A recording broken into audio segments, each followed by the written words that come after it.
삶을 알아가는 아름다운 신앙 간증 오직 주만이의 김명인입니다. 인도의 썬다싱이 복음을 전하다 네팔의 감옥에 갇혔습니다. 그는 바울처럼요, 그 다른 죄수들에게도요 열심히 복음을 전했는데요. 이것이 못마땅했던 간수는 냄새가 심하게 나는 독방에 그를 가뒀습니다. 그런데 썬다싱은 오히려 하나님을 소리 높여 찬양했습니다. 이런 모습을 본 간수는 그는 미쳤고 그를 감옥에 가둔 목적을 잃었다며 그를 석방시켰다고 합니다. 우리가 살다 보면 나 때문에 겪는 고난이 있고 또 예수님 때문에 겪는 고난이 있는데요. 예수님 때문에 겪는 고난은 값지고 소중합니다. 행복한 고난입니다. 또 영원한 생명의 상급도 함께 준비되어 있습니다. 썬다싱처럼 예수님에 미쳐 예수님만을 자랑하는 멋진 우리 이웃들을 만나는 시간입니다. 삶으로 열어가는 아름다운 신앙 간증 프로그램 오직 주만이, 오늘도 멋진 믿음의 사람들과 함께합니다. 그 전에요, 오늘도 이 자리에 함께해 주신 여러분들 소개해드리겠습니다. 춘천 한마음교회 성도님들 나와주셨습니다. 반갑습니다.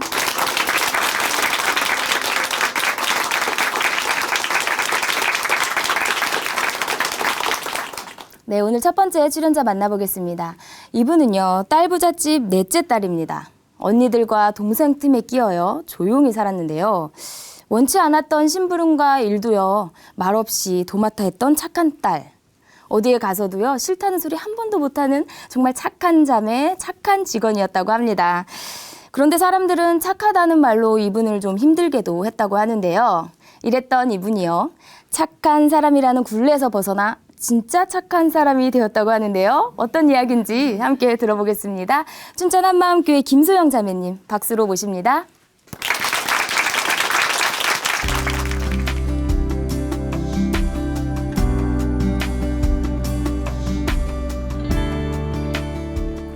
안녕하세요. 춘천 한마음교회 김소영입니다.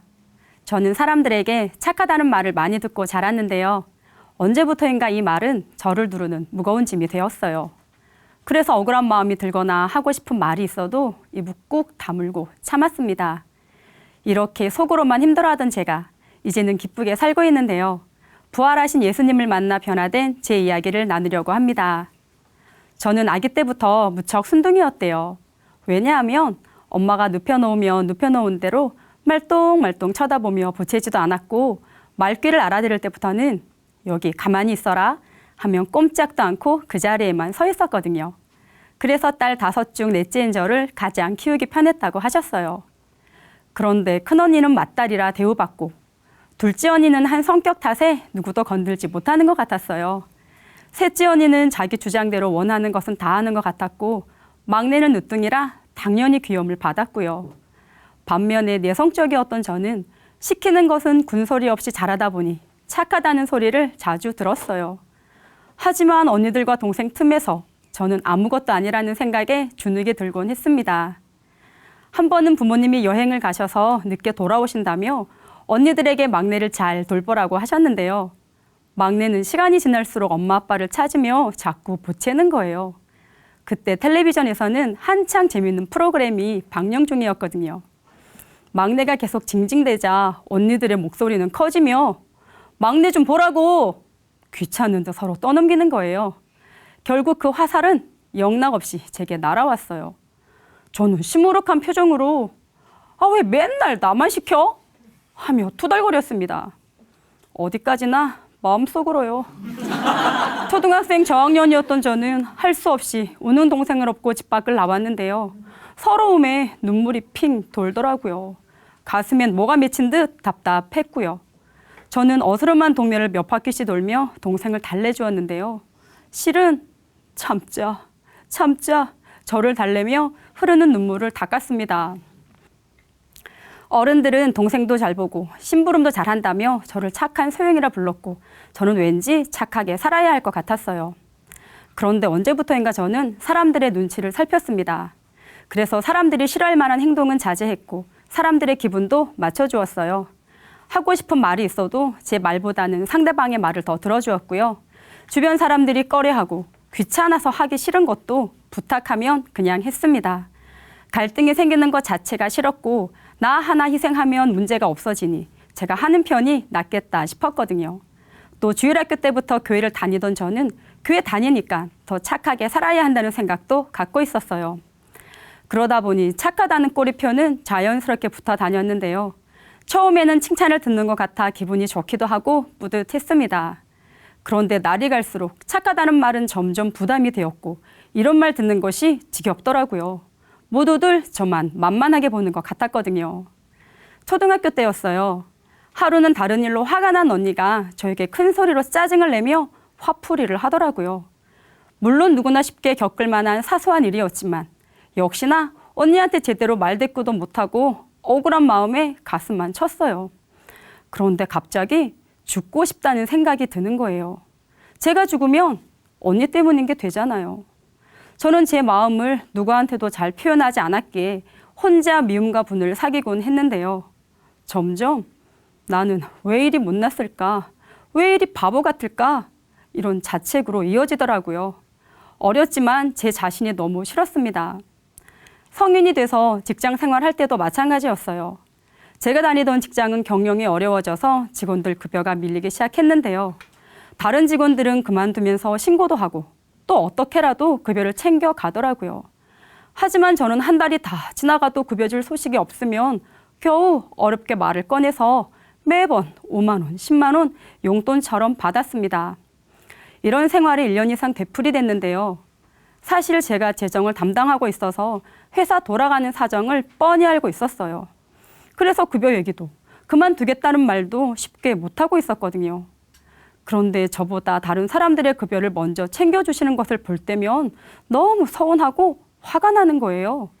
저는 참다 못해 왜 저는 늘 뒷전이냐고, 더 이상 일 못하겠다고, 당장 밀린 월급 달라고 따지듯 내뱉고 싶었지만 차마 입 밖으로는 나오지 않았어요. 부글거리는 제 속도 모른 채 상사분은 소영 씨가 착하니까 이렇게 이해해주지 하며 조금만 더 참아달라고 하시는 거예요. 저는 속으로 깊은 한숨만 내쉬었습니다. 착하니까, 착하잖아, 착해서 라는 말은 제 마음을 사람들에게 솔직하게 얘기하지 못하게 만들었어요. 당연히 행동도 제한되었고요. 사람들 앞에선 아무리 화나고 억울한 일이 있어도 그냥 웃으며 좋게 넘어가곤 했지만 아무도 없는 곳에선 억울한 마음에 주먹을 불끈 쥐기도 하고 발로 벽을 차기도 했습니다. 때론 가지고 있던 물건을 바닥에 내동댕이 치며 내가 바본 줄 아나? 하며 속상해하다가 결국 이불을 뒤집어 쓰고 울기도 했고요. 제 마음에 이런 감정들이 계속 쌓이다 보니 착하다는 말은 저를 누르는 무거운 짐이 되어 있었어요. 착하다는 건 피곤하고 정말 힘들었습니다. 저는 벗어나고 싶었어요. 마음의 갈등이 점점 심해지니 착실하게 쌓아 올렸던 신앙도 무너지게 되었는데요. 그래도 지금껏 신앙의 힘으로 착하게 살아야 한다고 버티고 또 버텼는데 힘든 마음은 어떻게 안 되더라고요. 저에겐 탈출구가 필요했습니다. 하나님! 하며 부르짖던 제 손에는 어느새 술잔이 들려 있었고 술로 제 마음을 달래고 있었어요. 친구들과 새벽까지 술을 마시며 신나게 웃고 떠들고 노래방에서 고래고래 소리를 질러대도 웃고 있어도 눈물이 난다. 이 가사가 딱 제 마음이었습니다. 그래서 필름이 끊길 때까지 술을 마셔봤지만 다음날 찾아오는 공허함과 여전히 반복되는 제 모습에 계속 술을 찾았습니다. 이렇게 마음을 잡지 못하며 5년의 시간이 지나고 있었어요. 이때 제 모습을 안타깝게 여긴 한 친구를 통해 한마음교회 작은 교회 예배에 참석하게 되었는데요. 답답한 마음을 어떻게라도 해결하고 싶었어요. 처음 예배를 드리는 날 말씀을 전해주던 언니가 소영아, 예수님이 누구시니? 물었어요. 저는 속으로 아니, 이 언니까지 나를 뭘로 보고 이런 초보적인 질문을 하는 거야? 기분이 무지 언짢았어요. 그래도 아무렇지도 않게 웃으며 하나님이죠 라고 했는데 언니는 그 하나님이신 예수님이 역사 속에 실존했던 인물이라는 거예요. 저는 놀란 마음에 도서관에 가서 큰 백과사전의 인명편을 찾았어요. 거기에는 예수 그리스도라는 인명으로 정확히 기록되어 있었는데요. 제 눈으로 직접 확인해도 믿어지지 않더라고요. 저는 다시 요한복음이 너덜너덜해지도록 읽으며 예수님의 실존을 믿어보려고 애를 썼지만 역시 믿어지지 않았습니다. 고민이 되었어요. 그러던 어느 날 요한복음 4장에서 예수님이 사마리아 여인과 대화를 나누는 장면을 읽는데 그 현장이 마음속에 생생하게 그려지는 거예요. 제가 지금 한국에서 살고 있는 것처럼 예수님은 2000년 전에 이스라엘에서 사셨다는 게 사실이었고 이게 역사였어요. 예수님이 실존 인물이 맞더라고요. 그런데 예수님이 역사 속의 실존 인물이었다는 것이 믿어지자 이번에는 한 번도 의심해 보지 않았던 예수님의 부활이 믿어지지 않는 거예요. 예수님이 사람인데 사람이 죽었다가 어떻게 다시 살아나지? 저는 그동안 예수님이 하나님이니까 부활은 당연하다고 생각했었어요.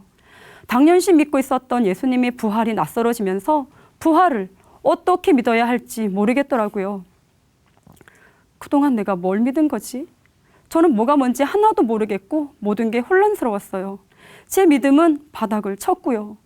머리는 온통 예수님은 누구시냐는 질문으로 깨질 것 같았어요.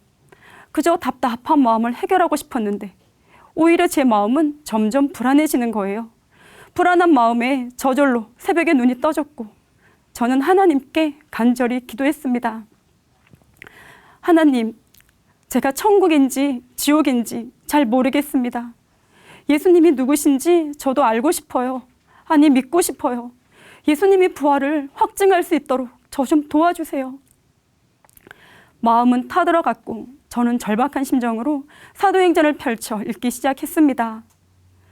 그러다 예수님이 죽은 자 가운데서 다시 살아났다며 예수님의 부활을 큰 확신 가운데 전하는 제자들의 모습을 여러 번 보게 되었어요.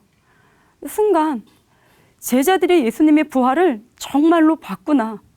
제자들이 본 걸 전했구나. 그럼 부활 사건이 사실이네.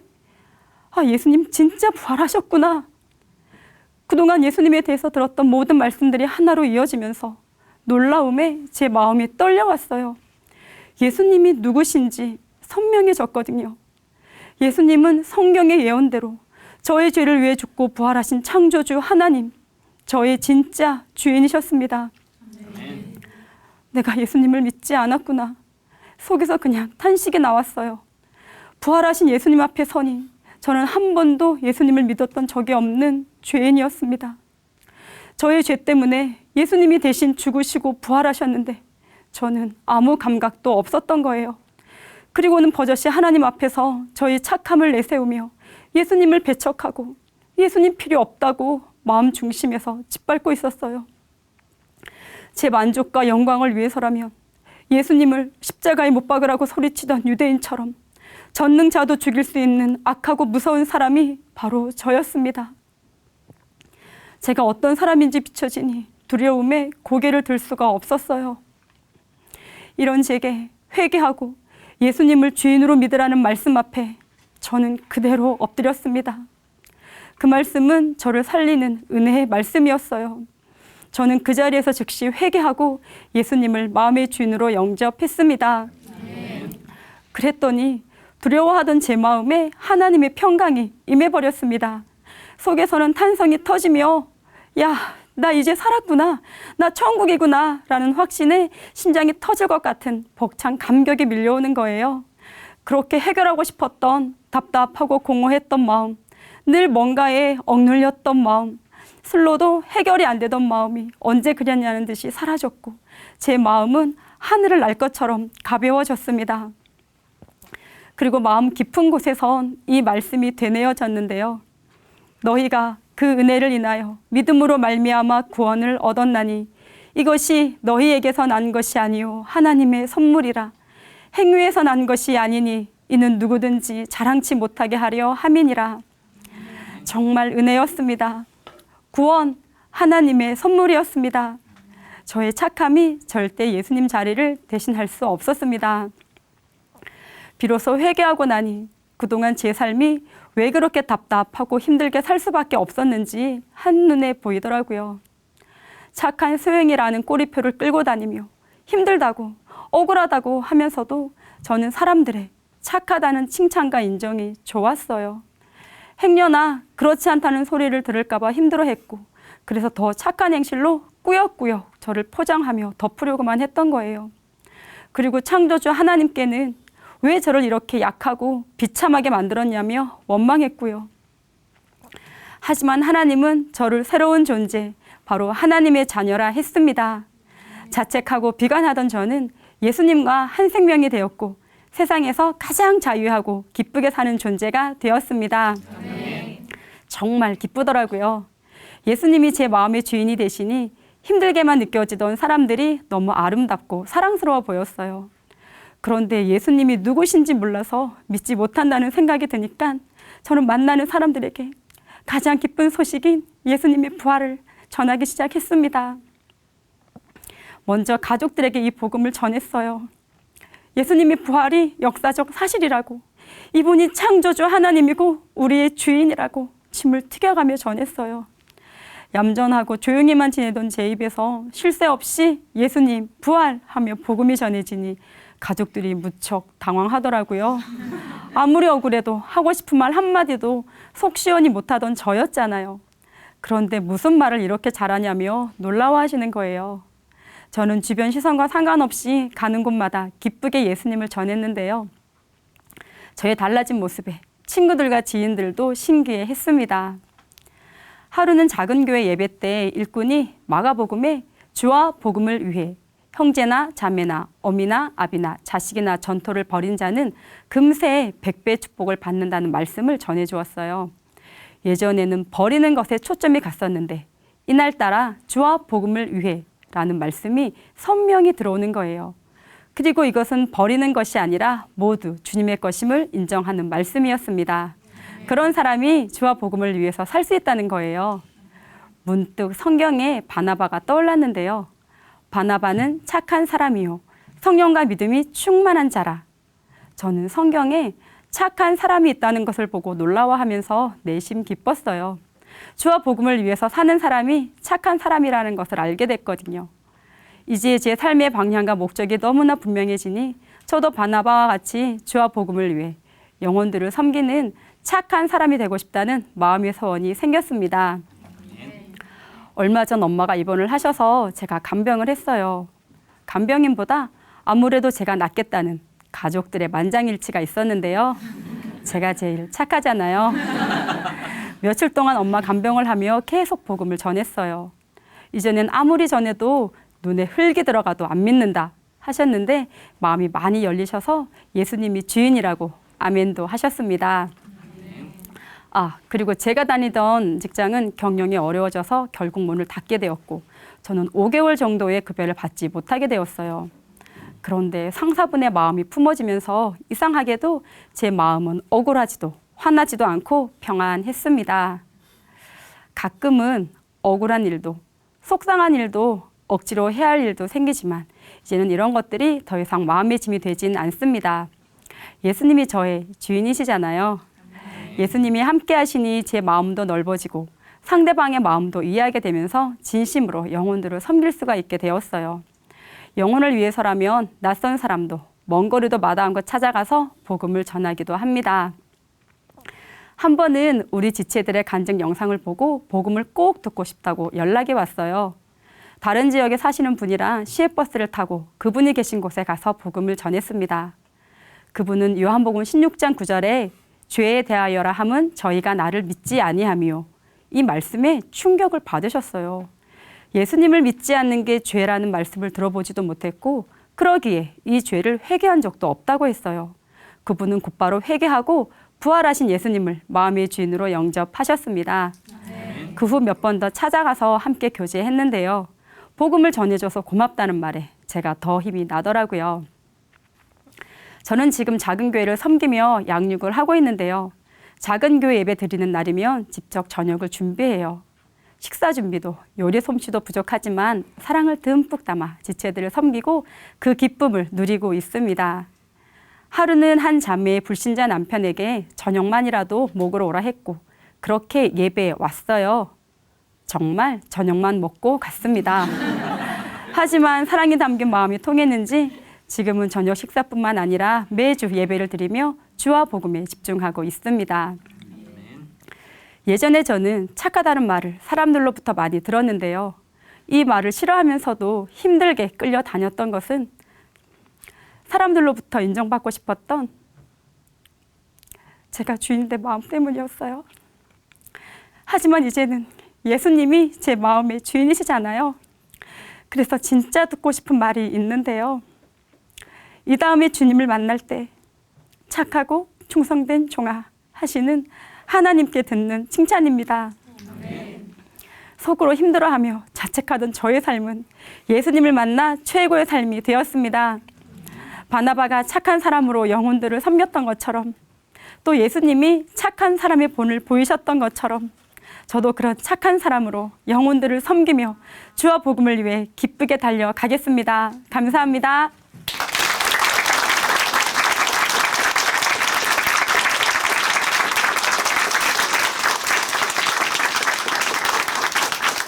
네, 간증 감사합니다.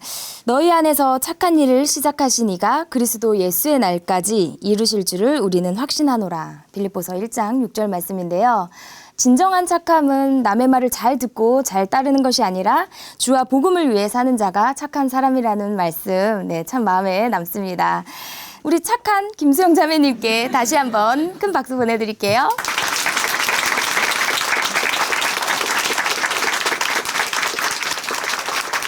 아름다운 믿음의 고백으로 하나님의 은혜를 나누는 오직 주만이, 오늘의 두 번째 간증자 만나보겠습니다.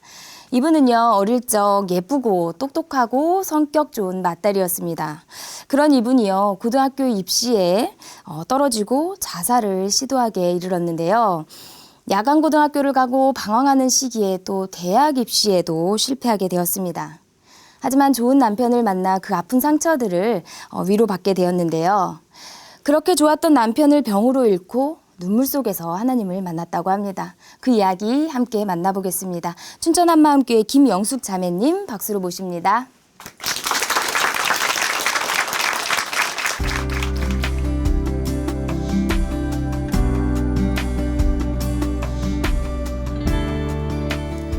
안녕하세요. 춘천 한마음교회 김영숙입니다. 저는 나름 당당하고 주변 사람들에게 항상 인정받는 생활을 했었는데요. 고등학교 입시에 떨어지면서 평생을 눌려 살았고 남편의 죽음으로 세상에 대해 당당하지 못했습니다. 그랬던 제가 부활 복음을 통해 왕 같은 제사장의 하늘 신분을 찾고 진정한 자존감을 회복하여 자유하게 된 은혜를 나누려고 합니다. 맏딸이었던 저는 어려서부터 부모님과 주위 사람들에게 특별한 관심과 사랑을 받으며 착하다, 예쁘다, 똑똑하다란 말을 듣고 자랐어요. 친구들과도 남녀를 가리지 않고 씩씩하게 잘 어울려 놀아서 어디 가든 성격 좋다는 소리를 들었고요. 학교 성적과는 상관없이 항상 칭찬을 들었기 때문에 중학교 3학년 때까지 쭉 그런 존재인 줄 알았습니다. 그 당시 시험을 보고 고등학교에 들어가는데요. 거의 모든 친구들이 들어가는 일반 고등학교 주간에 제가 뚝 떨어진 거예요. 공식적으로 예쁘고 똑똑한 제가요. 도저히 있을 수 없는, 있어서도 안 되는 일이 생긴 겁니다. 제가 그 정도로 공부를 못하진 않았거든요. 단짝 친구 6명 중 저만 떨어졌어요. 인정할 수 없는 청천벽력 같은 소식을 접한 저는 부모님께 붙었다 거짓말을 하고 친구들과 학교 파티가 있어 집에 못 간다는 전화를 드린 뒤 거리를 방황했어요. 그때 거리에서 다른 학교에 다니던 동네 친구를 만났는데요. 그 친구도 떨어졌다는 거예요. 보아를 발견한 것처럼 어찌나 반갑던지 별로 친하지도 않았던 그 친구가 마치 피를 나는 형제처럼 한순간에 끈끈해지더라고요. 자기 친구 중 한 명이 시험에 떨어지면 죽으려고 여러 달 이학국, 재학국을 다니면서 수면제를 모아놨다 했어요. 그래서 그 친구 집으로 같이 가게 되었습니다. 제 인생에서 그때처럼 신속 정확하게 누군가와 의기투합한 건 처음이자 마지막이었던 것 같아요. 그 친구 집에서 우리 셋은 한 주먹씩 수면제를 나누고 이러다 살면 안 되니까 물 대신 술로 마시자 해서 집에 있는 포도주와 소주까지 준비했습니다. 깨끗한 방에 반듯하게 이불을 펴고 경건하게 유서도 썼습니다. 부모님 것은 머리맡에 놓고 친구에게 대표로 한 장을 써서 우체통에 넣었습니다. 수면제와 함께 술로 원샷을 하며 완전 취하게 마셨는데요. 글쎄 다음날 아침 밖에서 나는 친구 부모님 소리에 눈이 떠졌는데 제가 친구 이름을 한 사람씩 불렀더니 하나 둘 응 하며 대답을 하는 거예요. 저희는 하도 어이가 없어서 마구 웃어버렸고 수면제를 준비했던 친구는 한 사람 분량을 셋이 나눠 먹어 그렇다며 투덜대기까지 했습니다. 한밤의 해프닝으로 저희의 계획은 물거품이 되었지요. 유서로 써서 보냈던 편지를 받게 된 친구가 울면서 저를 찾아왔고 뒷마당에서 우리들의 이야기를 들으신 엄마에게 결국 들통이 났습니다. 고등학교 떨어진 것보다 씻을 수 없는 더 큰 불효를 했습니다. 엄마를 제외한 모든 사람에게 일반고에 진학한 것처럼 하고 야간고등학교에 다녔는데요. 그 학교는 아침에 수업을 하는 야간고등학교였습니다. 어려서부터 한 동네에 오래 살다 보니 친한 이웃들이 많았는데요. 등굣길에 마주치는 사람들을 피해 이리저리 잘 숨어 다녀야 했습니다. 아빠는 물론 친척들도 동네 사람들도 여전히 제가 예쁘고 똑똑하다고 생각했기에 무슨 첩보 영화를 찍듯 3년을 숨어 등하교를 했습니다. 아주 어려서부터 교회도 다녔는데요. 고등학교 때부터는 또래 친구들을 피하느라 어른 예배를 숨어서 드렸고요. 하나님께 예배드리며 기도도 했지만 항상 내 문제가 너무나 컸기 때문에 말씀을 제대로 듣지를 못했습니다. 예민한 청소년 시기에 이런 교육 정책으로 나와 많은 친구들을 힘들게 하는 교육부 장관과 학교 시스템을 많이 원망했습니다. 아침에 다니는 야간 고등학교에는 부자 친구들도 많고 이쁜 아이들도 많고 연예인 친동생도 있었는데요. 모두 다 하나같이 학교 숨기기에 벌어지는 해프닝으로 웃어도 웃는 게 아닌 상처들의 이야기가 수두룩했습니다. 때로는 학구파 세계에서 공부를 하기도 하고 때로는 날라리 세계에서 잘 놀기도 하였지만 학교에 대한 열등감으로 삶은 점점 고달퍼졌습니다. 삶이 고달픈 저는 고3 여름에 부산 해운대로 20일 정도 가출을 했어요. 차비만 갖고 나갔던 터라 바닷가 모래사장에서 자기도 하고 운 좋게 마음씨 좋은 아주머니를 만나 그 집 가서 자기도 했습니다. 바닷가에 놀러온 무리들 팀에 끼어 며칠을 지내기도 했고요. 어느 날은 눈을 떠보니 제 옆에 노숙자 아저씨들이 쭉 누워 계신 때도 있었습니다. 그곳에서 만난 사람들은 저를 불쌍하고 한심하게 보는 것 같았지만 신경 쓰지 않았습니다. 세상 짐을 내가 다 졌는데 당신들이 뭘 알아? 하는 마음으로 무시하며 다녔어요. 집은 발칵 뒤집혀 난리가 났지만 아빠에게 저는 여전히 착한 딸이었기에 나는 내 딸을 믿는다 라는 한마디 말씀으로 일단락 되었습니다.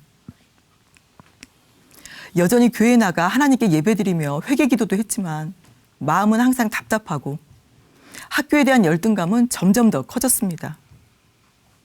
대학도 못 들어가고 인정하고 싶지 않은 현실은 저를 힘들게 했고 혼란스럽게 했습니다. 그러던 어느 날 대학에 들어간 친구들과 함께 음악이 흐르는 카페에서 한가치의 담배를 접한 저는 또 다른 신세계를 경험했습니다. 삶과 죽음, 현실의 모든 괴로움이 한가치의 담배로 위안이 되는 거예요. 야, 세상에 이렇게 맛있는 게 있었구나. 감탄이 되더라고요. 몸이 약해 담배는 제게 참 무리였지만 예배를 드린 후에 오는 공허감에 비해 한가치의 담배는 제게 충만한 위안이 되었습니다. 그런 방황의 시절을 보내고 남편을 만나 결혼을 하게 되었어요. 결혼은 학교에 대한 내 열등감에서도 삶의 고민에서도 자유하게 했습니다. 남편은 제게 아주 든든한 하나님 같은 존재였습니다. 저를 위해 무엇인지 다 해주고 한결같은 마음에 점차 사랑을 알아가게 되었고 그런 남편에게는 숨기는 게 없이 다 말할 수 있었어요. 감정 표현이 서투른 저와는 달리 남편은 사랑의 감정들을 말로 표현해주고 저를 소중히 여기기에 자존감이 생기기도 했습니다. 그러던 중 남편은 간경화 판정을 받았고 어려운 시간들이 시작되었습니다. 복수가 차고 간성 혼수가 와서 죽을 고비도 2차례나 넘겼어요. 때마다 주시는 치유의 은혜를 체험하기도 했고 주님 주시는 평강으로 이겨내기도 했지만 결국 투병 생활 끝에 남편은 천국으로 갔습니다. 생명의 주권이 전적으로 하나님 것이라고 인정하는 듯 했지만 내 안에서는 끊임없이 왜요 하나님? 왜 데려가셨어요? 가장 충만하게 말씀 듣고 말씀 붙잡고 있는데 왜요? 왜요? 길을 가다가도 설거지를 하면서도 이 물음은 계속되었습니다. 결정적인 건 남편 장례를 치르고 집에서 기도하는 중에 여자들은 자기의 죽은 자를 부활로 받아들이기도 하며 또 어떤 이들은 더 좋은 부활을 얻고자 하여 악형을 받되 구차히 면하지 아니하였으며라는 히브리서 말씀을 주시는 거예요. 저는 이 말씀에 아멘이 되는 것이 아니라 주님 제게 왜 이러세요? 지금 이 상황에 제게 순교하라는 거예요? 라고 되물으며 말씀을 잊으려고 기도도 하지 않았습니다. 하지만 이 말씀은 제 심령 가운데 계속 찔림으로 다가왔습니다.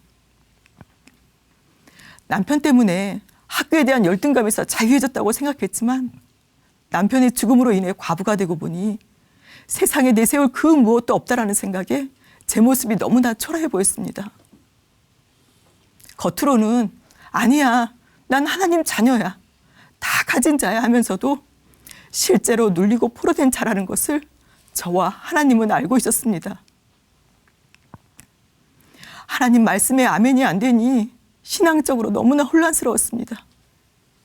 내가 뭔가 잘못됐구나, 내 믿음에 문제가 있구나 라는 생각을 하게 되었습니다.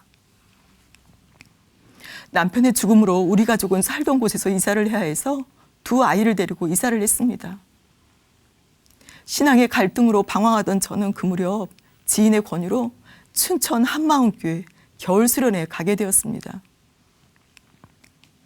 목사님께서는 하늘나라 참석막과 영원한 하늘나라 보좌로 하나님 사랑을 말씀하셨습니다. 예수님께서 우리가 하나님께 나갈 새롭고 산 길을 열어놓으신 거였어요. 그것을 위해 그 갈라진 휘장처럼 예수님 몸이 찢기신 겁니다. 그리고 부활하셔서 우리의 죄를 위해 영원한 제사를 드리시고 하나님 우편에 앉아 계신 겁니다. 이 말씀은 분명 이전에도 알고 있었음에도 이날 처음 듣는 것처럼 그 사랑의 은혜가 부어졌어요.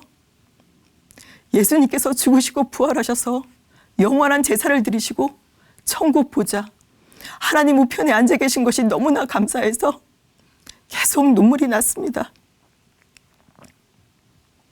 하나님 사랑의 마음이 열린 저는 그 이후 작은 교회에 나가 말씀을 듣기 시작했습니다. 작은 교회 일꾼은 복음이면 다 된다 하면서 부활하신 예수님을 선포했습니다. 하지만 저는 예수님의 부활보다 제 현실의 어려움이 너무나 컸기 때문에 자꾸 제 이야기만 했어요. 일꾼은 그런 저의 모습에 흔들림 없이 제 이야기보다는 부활의 복음만을 강조하며 담대히 말씀을 선포하는 겁니다. 처음에는 힘든 저를 위로해 주지 않는 것 같아 마음속으로 여기만 교회인가? 다음엔 안 와야지 라고 생각했었는데요. 집으로 돌아올 때면 어김없이 말씀 가운데 들었던 부활하신 예수님을 바라보게 되더라고요. 말씀을 계속 들으며 제 신앙의 문제점을 알게 되었습니다. 그동안 예배드리며 기도할 때는 충만해서 아멘 아멘 하였지만 실제 삶에서 왜 열등감으로 눌리고 자유하지 못했는지 그 이유를 깨달았습니다. 저에게는 예수님이 이루어 놓으신 모든 것보다 이 땅에서 보여지는 저의 모습이 중요하고 더 큰 문제였기에 항상 힘들었다는 것을요. 이제껏 내가 믿는다고 생각했던 말씀들은 믿는 게 아니라 그냥 아는 거였어요. 아, 그래서 청소년 시기에 그렇게 열등감으로 방황했던 것도, 전도하며 열심히 신앙생활했지만 보이는 환경과 내 처지를 보며 힘들어했던 것도 예수님을 믿지 않고 내가 주인 되었기 때문이었어요. 내가 예수님을 믿지 않았구나. 내가 주인 되어 살았구나. 어찌합니까 주님? 어찌합니까 주님? 통하는 마음으로 회개가 되었고 예수님을 제 인생에, 제 삶에 진정한 주인으로 영접하게 되었습니다. 아멘. 또한 남편 소천 후 제게 주셨던 히브리서 말씀의 마음 중심으로 아멘이 되었고 더 좋은 부활을 사모하는 삶을 소망하게 되었습니다. 아멘. 예수님이 나의 주인이 되시니까 주님과 연합된 나 자신과 하나님의 핏값으로 산 교회 공동체가 보이면서 제 신분이 정확해졌습니다. 목사님께서 계속 선포하시는 베드로 전서 말씀을 들으며 내가 어떤 존재가 되었는지 명확해지니 너무 감사가 되고 감격이 되더라고요. 예수님을 나의 주, 나의 하나님으로 고백한 나는 이미 주님의 택하신 족속이며 왕 같은 제사장, 거룩한 나라, 주님의 백성이 된 겁니다. 이것이 진짜 나의 신분인 거예요. 저는 이제 어두운 데서 불러내어 예수님의 빛 가운데로 들어가게 하신 아름답고 기쁜 소식을 전하면 되는 거였어요. 전하다가 천국에 가는 거예요. 이것이 얼마나 아름다운 거룩함인지 알게 되니 외양간에서 뛰어나온 송아지처럼 기쁨이 넘쳤습니다. 정말 복음이면 다 되는 것이 맞는 말이었어요. 이렇게 제 신분이 정확히 보이니 세상이 두렵지 않게 되었습니다. 나의 약함이 더 이상 열등감으로 나를 누르지 못하게 되었어요. 그동안 나를 묶고 있던 모든 열등감과 삶의 고민에서 자유하게 되었습니다. 세상 모든 사람들에게 부끄러워 숨겨야 할 제 신분은 이미 지나간 거였어요. 저에게 나타난 가장 큰 변화는 평생 숨기며 살았던 저의 모든 비밀을 당당하게 말할 수 있게 된 겁니다. 아이들이 어려서부터 엄마는 어느 대학 나왔어? 라고 물으면 고등학교는 묻지도 않았는데 지레 겁먹고 가슴이 두근거리며 거짓말을 해야 하는 제가 싫어지는 거예요. 얼른 방통대에 잠깐 공부한 것 이야기하면서 고등학교 이야기가 나올까 봐 적당히 둘러댔고 이 마음을 아는 남편은 뭐 어때 하면서 다른 데로 화제를 돌려주었어요. 그런데 이 복음 앞에 서니 두 아이에게 학교에 대한 상처로 엄마가 죽으려 했다는 것과 담배, 가출 등 방황했던 지난 이야기를 더 이상 숨기지 않고 다 말할 수 있게 되었습니다. 아이들이 많이 놀랬지만 복음으로 당당해진 엄마를 보고 더 좋아하더라고요. 전업주부로만 살았던 저는 남편 소천 후 경제를 책임져야 했기에 자격증을 따는 학원에 다니게 되었어요. 저는 남편의 죽음을 인정하기도 싫었고 사람들에게 알려지는 것도 죽을 만큼 싫었습니다. 모이면 자연스레 나오는 남편 이야기에 그 누구도 눈치채지 못하도록 두리뭉실하게 대응했어요. 심지어 친하게 지내는 학원생의 남편이 급작스러운 죽음을 당했을 때도 내 상황이 알려지는 게 싫어서 같은 입장에서 위로해주지 못했습니다. 그랬던 제가 복음으로 자유로워지니까 함께 공부했던 학원생들에게도 남편의 죽음을 이야기하면서 진정한 위로자 되신 예수님을 전하게 되었습니다. 저는 지금 독서실 실장으로 일하고 있는데요. 함께 일하는 총무 어머니께서 암으로 투병 중이라는 말을 듣게 되었어요. 저는 남편의 투병 생활과 죽어도 사는 천국에 대한 복음을 들려주면서 전혀 부끄럽지 않고 당당하고 기쁨이 넘치는 거예요. 말하고 싶지 않았던 남편의 죽음을 이제는 복음을 드러내는 통로로 말하게 된 것이 너무 감사하더라고요. 이렇게 자유로워지니까 주님을 자랑하고 싶은 마음이 가득하게 되었습니다. 그래서 영혼을 위해 간절함으로 기도하게 되었어요. 하나님 나라가 회복되기를 원하셔서 간절히 기도드린 예수님처럼 영혼을 죽기까지 사랑하기로 작정하시고 생명의 기도를 드린 예수님처럼 저도 깨어 기도하는 자리로 나아가게 되었습니다. 길에 누워있는 노숙자가 너무 사랑스러워 예수님을 전하고 싶어 다가가게 되었고 청년들이 너무 귀하고 소중해서 대학 캠퍼스로 발길이 옮겨집니다. 또 노인들이 너무 아름다워 예수님의 향기를 전하고 싶은 마음이 매일매일 넘치고 있어요. 이전에 저처럼 마귀에게 세상 어둠에게 포로되어 사는 영혼들에 대한 안타까움에 시시때때로 눈물이 납니다. 이 마음이 부어지니 병원에서도 버스 안에서도 지금 일하는 일터에서도 어디서든 부활하셔서 지금도 살아계신 예수님을 전하고 있습니다. 예수님을 주인으로 영접하는 영혼도 있지만 전하는 만큼 열매가 보이지 않을 때도 많아요. 하지만 성령님을 의뢰하며 기도로 나아가기에 주님의 때를 기다리며 기대하게 되었습니다. 한 번은 대학 캠퍼스로 전도를 나갔는데요. 차가운 반응과 됐어요 하고 거부하는 학생들을 보면서 오히려 제 마음에는 주님의 사랑이 부어졌습니다. 예전엔 저 자신도 자유하지 못한 마음으로 전도하니 많이 힘들었는데요. 지금은 왕 같은 제사장의 하늘 신분으로 전도하니 조롱과 핍박도 감사해서 더 열심히 전도해야겠다는 결단이 되더라고요. 저는 지금 이 땅에서 최고로 기쁜 예배를 드리며 천국의 삶을 살고 있습니다. 예수님과 함께 동행하며 표대를 향해 나아갑니다. 초대교회 부활의 증인들처럼 보이는 이 땅의 삶보다 더 실제인 보이지 않는 영원한 나라 천국을 소망하며 앞으로도 계속 예수님을 전할 것입니다. 세상 사람들의 눈을 의식하며 열등감으로 눌리고 포로된 자로 살았던 저를 왕 같은 제사장으로 세워주신 예수님의 은혜로 이제는 기쁘고 자유한 사명자로 살 수 있게 하신 나의 주, 나의 하나님께 모든 영광을 올려드립니다. 감사합니다.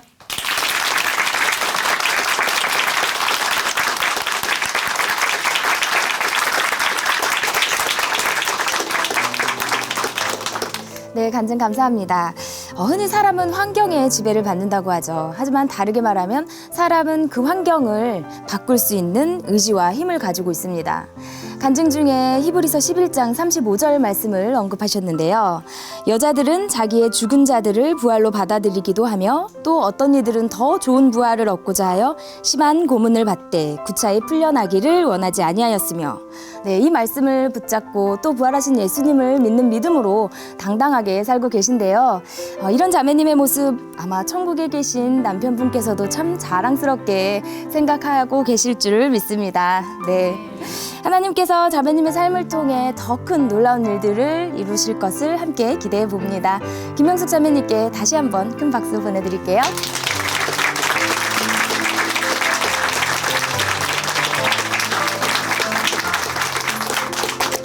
하나님으로 인해 변한 삶의 고백이 있는 간증 프로그램 오직 주만이, 오늘은 여기까지입니다.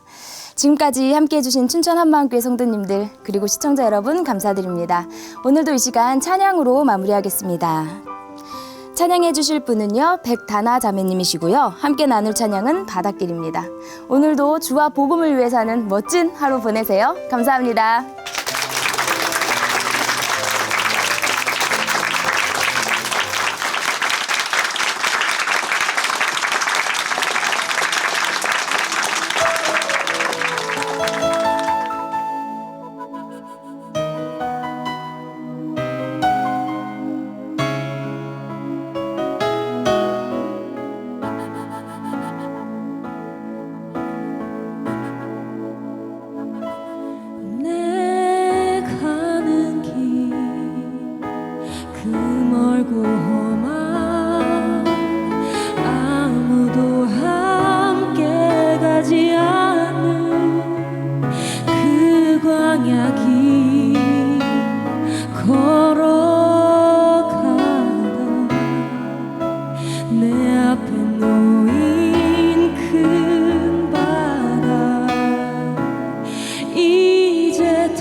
아무것도 하지 못하